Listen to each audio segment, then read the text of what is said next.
satu orang untuk mewakili maju ke depan. Ayo maju nak. Kita berdoa sama-sama ya. Bismillahirrahmanirrahim. Rabbi shrah li sadri wa yassir li amri wahlul 'uqdatam min lisani yafqahu qawli. Rabbi zidni 'ilman warzuqni fahman bi rahmatika ya arhamar rahimin. Semoga kita membacakan doa, Allah akan memberikan kepada kita keberkahan dan semangat yang luar biasa ya. Sebelum kita memasuki pelajaran kita, kita menyanyikan lagu nasional untuk bukti kecintaan kita pada tanah air. Ayo nak berdiri semua untuk menyanyikan lagu nasional.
No, I don't take shit. I got no love for the fakeness. If you wanna play tough and wanna hate this, I'll always show up and make a statement. I don't ever slow up. No, I don't take shit. I got no love for the fakeness. If you wanna play tough and wanna hate this, I'll always show up and make a statement. Everything I do so instinctive and so passionate. Every word I move so descriptive like an adjective. I got a vendetta against people who patented being negative when you should be getting after it. I got facts over tracks, this and that. Spitting slow, spitting fast. I could roast, I could gas. Think I'm okay at last, but I don't know if that can erase all the past. And the pettiness, a reflection of the emptiness. Hilarious, you think you're worth my time, you're delirious. Mysterious, because you hide behind a fake exterior. Inferior, you know I'll always be a bit superior. Get off of me, this ain't no humble brag. I want you to hear words, you can say them back. I want you to feel free from the chains at last, and to believe in what you got, it was built to last, yeah. Now that I've been put through hell, I never got anyone's help. I had to do it all myself. I don't ever slow up, no I don't take shit. I got no love for the fakeness. If you wanna play tough and wanna hate this, I'll always show up and make a statement. I don't ever slow up, no I don't take shit. I got no love for the fakeness. If you wanna play tough and wanna hate this, I'll always show up and make a statement. Gonna learn the consequence of being incompetent. Mental health is confidence, dreams and some honestness. I'm not here to save the day.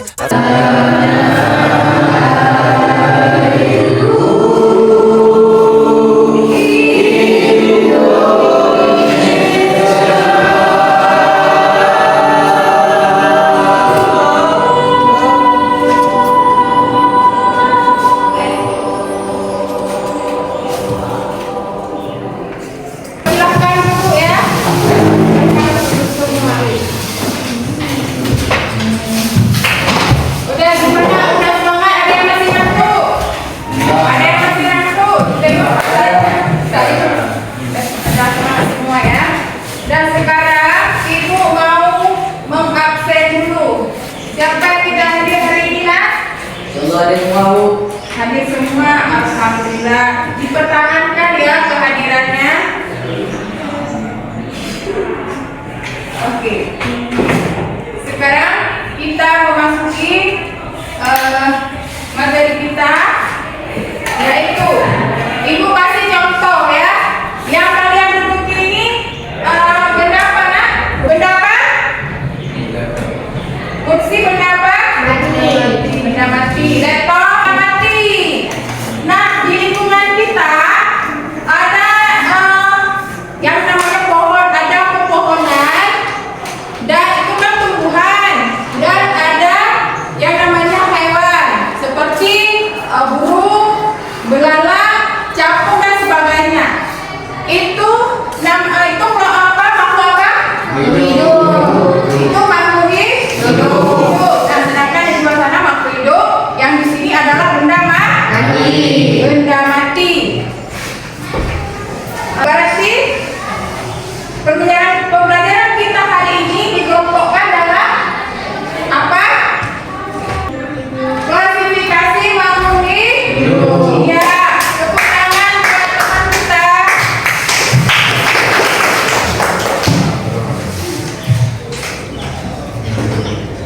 Adapun tujuan pembelajaran kita hari ini adalah peserta didik mampu mengenali berbagai ciri makhluk hidup dengan tepat. Yang kedua, peserta didik mampu mengelompokkan berbagai makhluk hidup berdasarkan persamaan dengan ciri yang tepat. Yang ketiga, peserta didik mampu menganalisis, mengklasifikasi makhluk hidup 5 kingdom. Ya. Nah, sekarang Ibu akan memutarkan video tentang pembelajaran kita, itu tentang klasifikasi. Mari anak-anak semua perhatikan dan cermati tentang video tersebut ya. Klasifikasi makhluk hidup adalah suatu cara mengelompokkan makhluk hidup berdasarkan kesamaan ciri yang dimiliki. Tujuan klasifikasi makhluk hidup adalah yang pertama, mengelompokkan makhluk hidup berdasarkan persamaan dan perbedaan ciri yang dimiliki. Yang kedua, mendeskripsikan ciri makhluk hidup untuk membedakannya antara satu makhluk hidup dengan makhluk hidup yang lainnya. Yang tiga, mengetahui hubungan kekerabatan antar makhluk hidup. Dan yang terakhir, memberi nama makhluk hidup yang belum diketahui namanya. Adapun dasar klasifikasi makhluk hidup antara lain, yang pertama, klasifikasi makhluk hidup berdasarkan persamaan dan perbedaan yang dimilikinya. Yang kedua, klasifikasi makhluk hidup berdasarkan ciri bentuk tubuh atau morfologi. Yang ketiga, klasifikasi makhluk hidup berdasarkan ciri organ bagian tubuh dalam atau anatomi. Dan yang terakhir, klasifikasi makhluk hidup berdasarkan manfaat, ukuran, tempat hidup, dan juga cara hidup. Selanjutnya kita bahas klasifikasi 5 kingdom. Artinya pengelompokan makhluk hidup menjadi 5 kerajaan besar. Doi bernama R.H. Whittaker. Beliau mengelompokkan makhluk hidup menjadi 5 kingdom atau kerajaan, dimulai dari Monera, Protista, Funi, Lantai, dan yang terakhir Animalia. Kerajaan atau kingdom yang pertama adalah Monera. Kerajaan ini termasuk ke dalam kelompok makhluk hidup yang paling sederhana dan hanya bisa dilihat dengan menggunakan mikroskop. Hijau biru.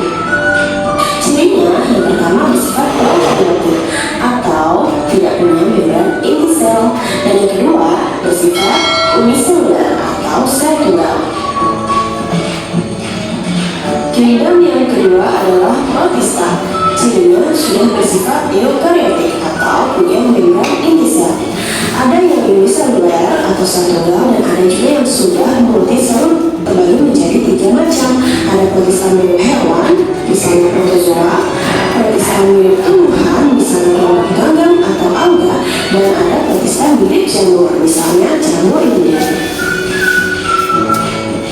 Kingdom yang ketiga adalah Funi atau yang sering kita sebut sehari-hari dengan nama jamur.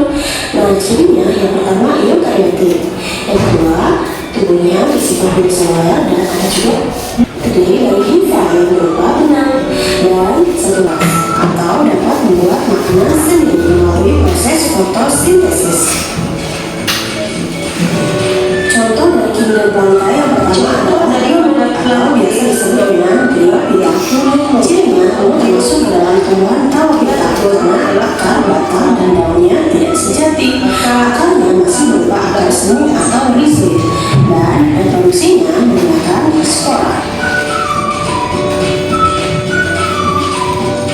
Contoh yang kedua dari kingdom berantai adalah tumbuhan paku atau Pteridophyta. Ingat ya, ini bukan paku bangunan, ini nama tanaman. Nah, untuk paku memiliki ciri pertama Choromophyta karena sudah memiliki akar, batang, dan daun sejati. Akarnya berupa serabut, reproduksinya menggunakan spora, dan daun mudanya menggulung. Selain tumbuhan lumut dan paku, pada kingdom berantai juga terdapat tumbuhan berbiji atau spermatophyta. Pada spermatophyta terbagi menjadi dua jenis, ada gymnospermae atau tumbuhan berbiji terbuka, dan ada lagi angiospermae, tumbuhan berbiji tertutup. Perbedaan antara gymnospermae dan angiospermae terdapat pada tabel berikut.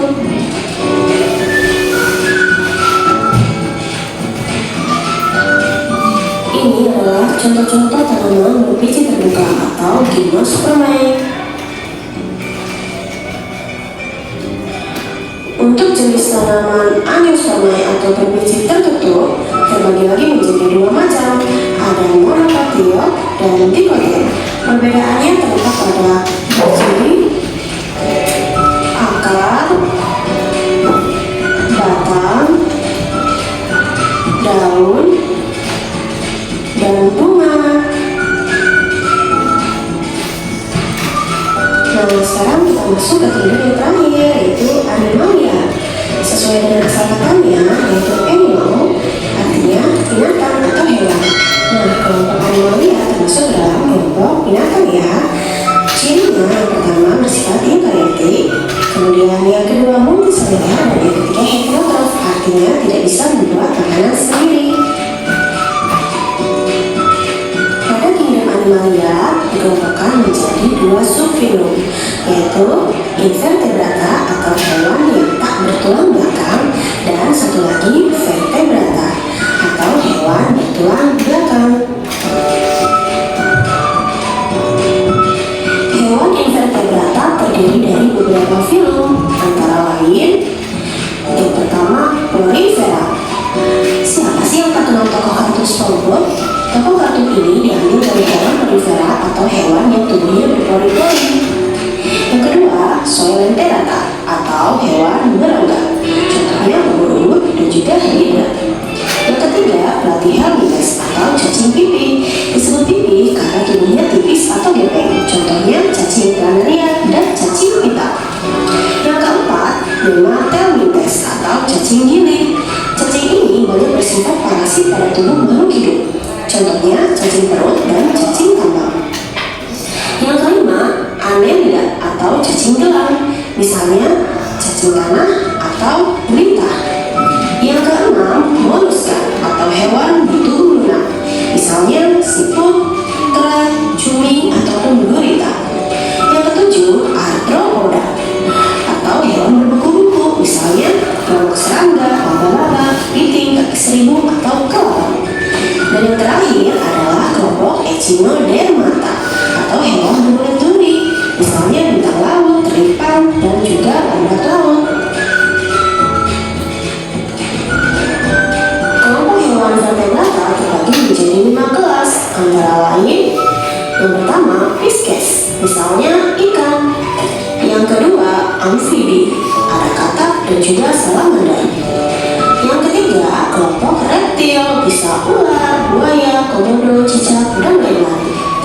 Yang keempat kelompok aves, misalnya ayam, bebek, burung, atau unggas-unggas yang lain. Kelompok yang kelima adalah mamalia, ada lumba-lumba, kanguru, harimau, kucing, dan hewan-hewan menyusui lainnya, termasuk juga manusia. Itulah tadi materi IPA kelas 7 tentang klasifikasi makhluk hidup. Semoga dapat dimengerti dan bermanfaat ya. Ya, begitulah video yang Ibu tayang tadi ya. Berarti klasifikasi makhluk hidup merupakan pengelompokan makhluk hidup berdasarkan kesamaan dan perbedaannya. Sekarang Ibu ada pertanyaan, mengapa kita perlu mengenal dan mengklasifikasikan makhluk hidup? Karena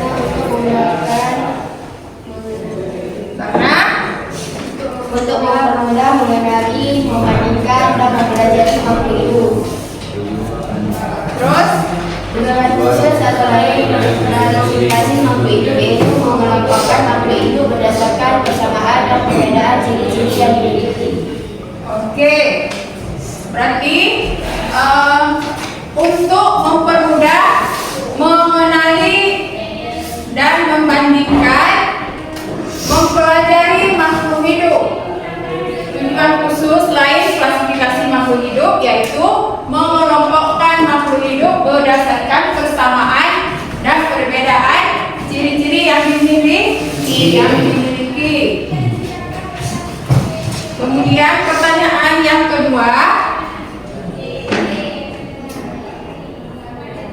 bagaimana cara untuk mengklasifikasikan makhluk hidup dengan mudah? Dengan Bagaimana cara cara? mengamati dan mengelompokkan makhluk hidup berdasarkan kesamaan dan perbedaannya. Oke, dengan cara mengamati dan mengelompokkan makhluk hidup berdasarkan kesamaan dan perbedaannya. Sekarang Ibu ingin tahu siapa di antara kalian yang suka menulis? Coba tulis tangan. Yang suka menulis? Udah. Yang suka membaca? Yang suka membaca. Kemudian yang suka diskusi? Yang suka diskusi? Ya. Yang suka praktik? Yang suka praktek. Sekarang kalian membentuk kelompok sesuai hobi kalian masing-masing ya. Sesuai hobi tadi. Hobi membaca, hobi menulis, praktik, diskusi. Coba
Oke,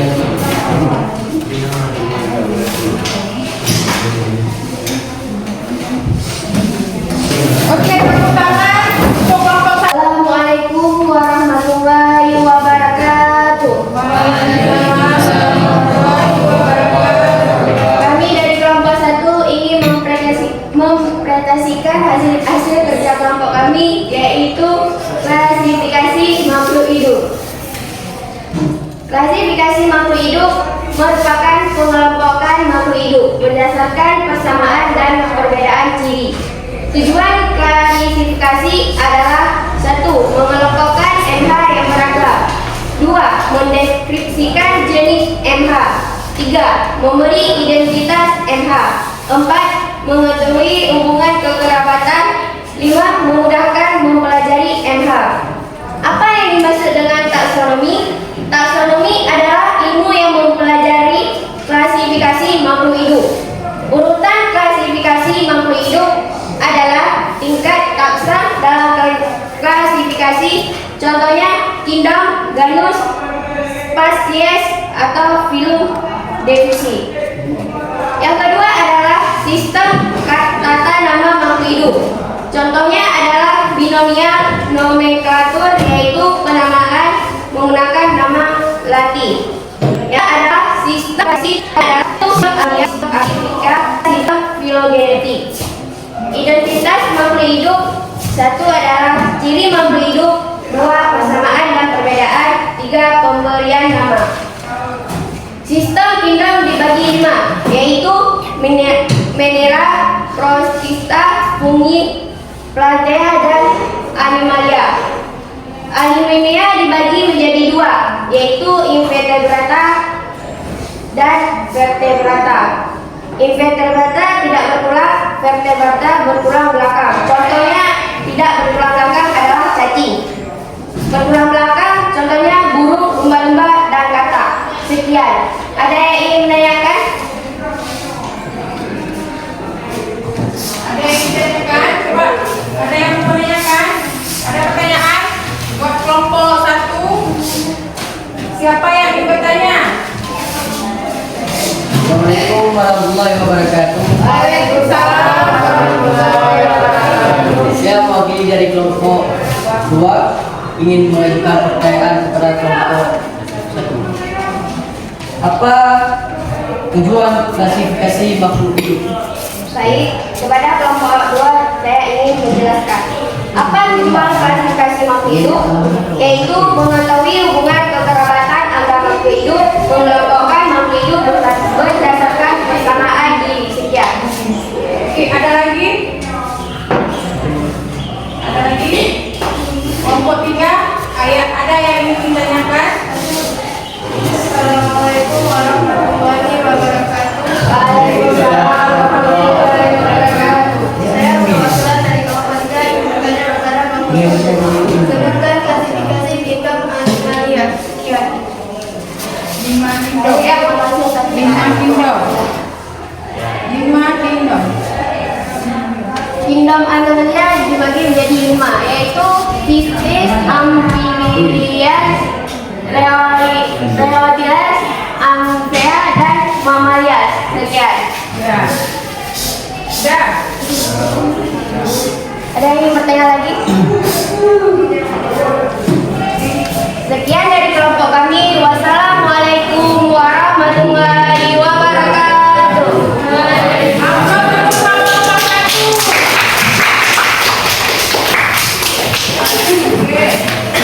Menjelaskan bahwa klasifikasi makhluk hidup adalah pengelompokan makhluk hidup berdasarkan persamaan dan perbedaan ciri yang dimilikinya. Di sini ada pun urutan klasifikasi makhluk hidup. Yang pertama adalah tingkatan takson dalam klasifikasi. Yang kedua, sistem tata nama makhluk hidup. Yang ketiga, sistem klasifikasi. Kemudian yang keempat, identifikasi makhluk hidup. Kemudian tadi kita sudah pelajari tentang klasifikasi makhluk hidup. Berarti klasifikasi makhluk hidup adalah kelompok suatu benda atau makhluk yang mempunyai kesamaan atau perbedaan. Di sini ada ruang untuk melihat hubungan kekerabatan antar makhluk hidup yang satu dengan yang lain. Kemudian ada 5 kingdom. Klasifikasi makhluk hidup. Yang pertama adalah kingdom. Yang kedua filum. Yang ketiga kelas. Yang keempat order. Yang kelima family. Yang keenam genus.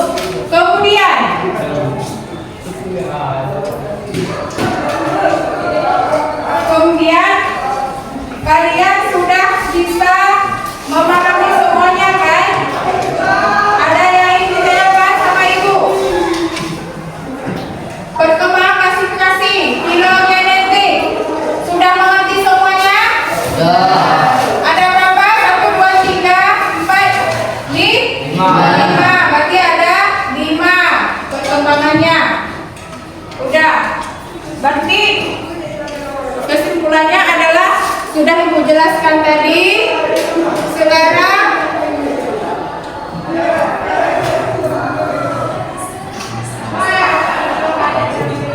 ya, dengan mempresentasikan 3 kelompok tadi, maka kita semua sudah bisa memahaminya. Dan sekali lagi tepuk tangan buat kita semua.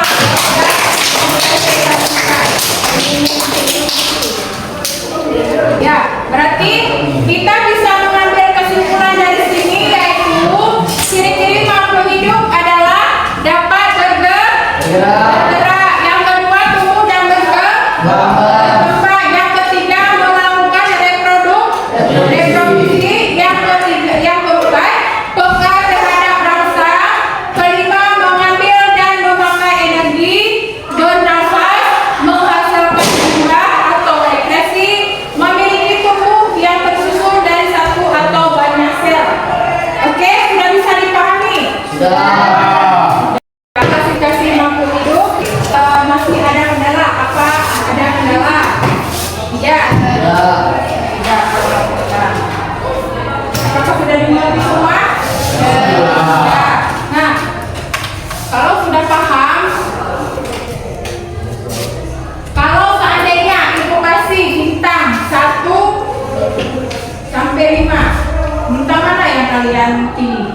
5. Kenapa kalian begitu memilih bintang 5? Yakin kalian pilih bintang 5? Yakin. Berarti kalian tidak ingin maju ya? Berarti kalian ingin maju. Ya, oke. Ya, untuk ke depan kalian buka dan baca-baca halaman 115 supaya bisa mudah kalian pahami ya.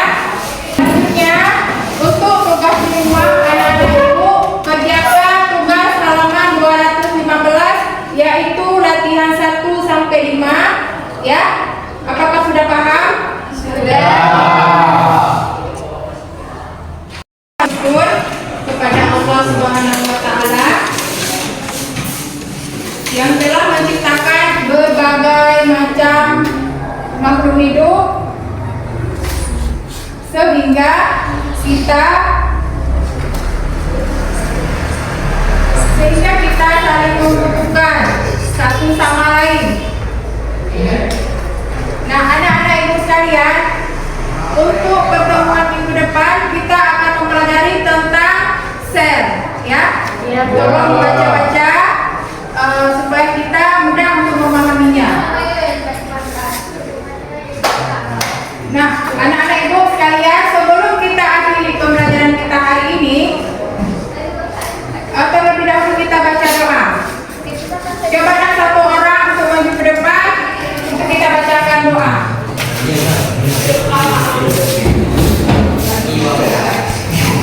Bismillahirrahmanirrahim.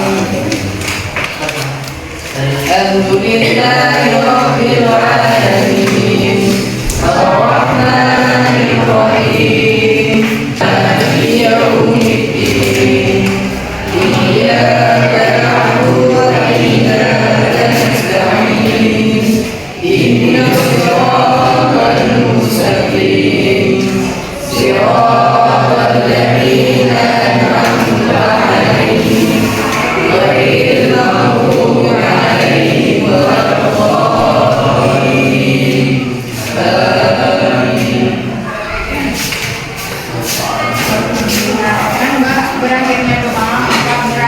pembelajaran kita hari ini. Semoga kita diberi umur panjang, bisa bertemu di pertemuan yang selanjutnya. Gua akhiri, wabillahi taufiq wal hidayah.